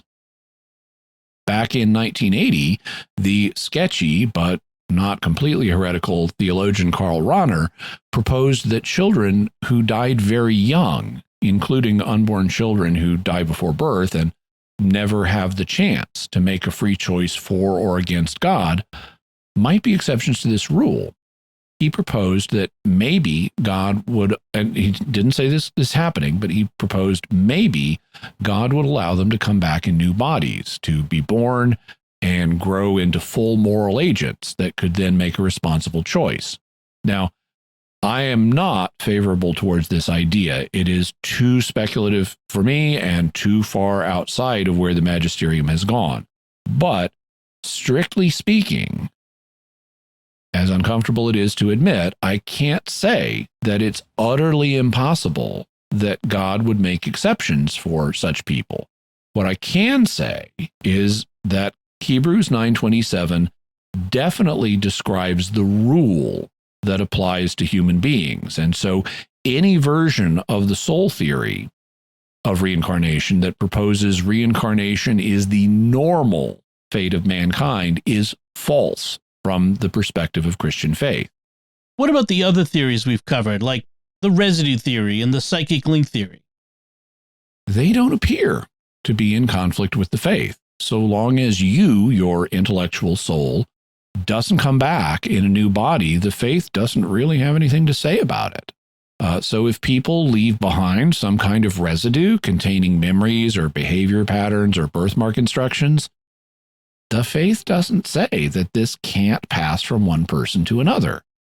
At least, I don't think the residue theory is the best explanation of the data, but it's not ruled out from the faith perspective. And as I've indicated, I prefer the psychic link theory as an explanation of the better court. It explains all the data quite easily from my perspective. And like I've said, I have yet to hear of a reincarnation case that I don't think would explain it well. Furthermore, Catholic thought doesn't have much of a history of thinking about the kind of residue that would be required in these cases on the residue theory, but there is a much more robust history of Catholic thought on the existence of psychic functioning. As we discussed in episode 105 and again in episode 106 on St. Thomas Aquinas and the occult and other episodes, major saints and church fathers and doctors of the church, the most influential theologians ever, like St. Augustine and St. Thomas Aquinas, believed in psychic function that we today would call precognition. Aquinas called it natural prophecy to distinguish it from the supernatural prophecy that God gives. And if precognition works, retrocognition could also work. Aquinas also believed in what we would call psychokinesis. Specifically, he believed in distant mental influence on living systems, which could explain birthmarks in court. And there have been other Catholic thinkers who have had no problem with telepathy. So the elements needed for the psychic link theory are already established in Catholic thought, if not in church doctrine. I thus see the psychic link theory both as a good explanation of all of the data and as something that is compatible with the Christian faith. So, Jimmy, what is your bottom line on all of this modern reincarnation research? Modern parapsychological research has shed a lot of light on cases of the reincarnation type. These cases turn out to be quite different than the accounts of reincarnation you hear in popular media and New Age literature. They don't focus on being famous people in exotic places and time periods, but they do display regular patterns that can be statistically measured. Such cases are quite rare. Perhaps only 2 in 1,000 people report them, even in places in the world where reincarnation is the dominant belief. But they do occur, and some that have been studied have children making claims that they had no natural way of knowing and that turn out to be accurate, with the rate of such claims being around 77% accurate, even for highly unusual specific claims. When it comes to explanations that have been proposed for the data in these cases, the naturalistic theory of social influence may explain some cases, but it does not explain the accurate elements of these cases that go beyond chance. When it comes to the soul theory, it does explain the accurate elements of these cases, but it has a harder time, at least somewhat, explaining the culturally linked aspects of the cases. You have to introduce additional assumptions for that. When it comes to the residue theory, it also explains the accurate elements, but it has more of a challenge with the culturally linked elements. However, I think the psychic link theory explains both the accurate elements in the cases and the culturally linked elements. So for my money, the psychic link theory is the best explanation for these rare but fascinating cases. Anything else we should say before we go? Once again, I want to say a special thank you to Dr. James Matlock, who is one of the most prominent reincarnation researchers today, for reviewing the script for today's episode and sending me his feedback. We do have different views on some things. As I mentioned, he has his own theory called the processual soul theory, whereas I prefer my psychic link theory. But he was kind enough to review the script ahead of time and send me his feedback. He also gave me additional suggestions on things to research and think about that we didn't have time to cover in this episode. but I will be discussing them in future episodes or in writing that I'd like to do on this subject in the future. One of the things that I'd like to do is write at least a short book exploring the psychic link theory in detail so that the parapsychological community can consider it. I'll definitely be covering all of Dr. Matlock's suggestions in that. So for today's purposes, he was of special help, both with last week's episodes and today's, and so I want to say a special thanks. And Jimmy, what resources can we offer to the listeners and viewers? We'll have links to Ian Stevenson's book, 20 Cases Suggestive of Reincarnation, and his book, Children Who Remember Past Lives. We'll have a link to James Matlock's book, Signs of Reincarnation, and also a book that he wrote with Erlander Haraldson called I Saw a Light and Came Here. We'll have links to Jim Tucker's book, Life Before Life, and his book, Return to Life, Paul Edwards' book, Reincarnation, A Critical Examination, Alois Weisinger's book, Occult Phenomena in the Light of Theology, also information about Ian Stevenson, patterns in reincarnation cases, famous past life claims, replacement reincarnation, and Jasper Lal Jat. So that's it from us this time. What are your thoughts about the reincarnation theories that we've covered today? Let us know by visiting sqpn.com or the Jimmy Akin's Mysterious World Facebook page, sending us an email to feedback@mysterious.fm, sending a tweet to @mys_world, visiting the StarQuest Discord community at sqpn.com/discord, or calling our mysterious feedback line at 619-738-4515. That's 619-738-4515. I want to say a special word of thanks to Oasis Studio 7 for the video and animation work on this episode. Be sure to check out their work by going to my YouTube channel, youtube.com/Jimmy Akin, and see how much the video adds to the experience of listening to the podcast. While you're there, please like and comment on the videos, because that tells the YouTube algorithm that you found this video interesting enough to react to it, to say you liked it and to comment on it. And that means other people may find the video interesting too. So the algorithm will show it to more people, and you can help the podcast grow by liking and commenting. Also, I am trying to grow my own channel, and we're working on getting to 50,000 subscribers. So I'd really appreciate it while you're there if you click on the subscribe button and also hit the bell notification so that you always get a notification whenever I release a new Mysterious World video or one of the other videos that I release. So, Jimmy, what are we going to be talking about next time? Next time, we're going to be telling you one of the most bizarre true crime stories I have ever heard. Now, nobody dies, nobody gets killed, everybody's fine in the end, but wow. The story of Victim F is one of the most mind-blowing things you will ever hear. Looking forward to that. All right, folks, be sure to check out the Mysterious World bookstore at mysteriousworldstore.com for links to all the books and videos that Jimmy mentions in the show. You can find links to Jimmy's resources from our discussion on our show notes at mysterious.fm/276. And remember, to help us continue to produce the podcast, please visit sqpn.com/give.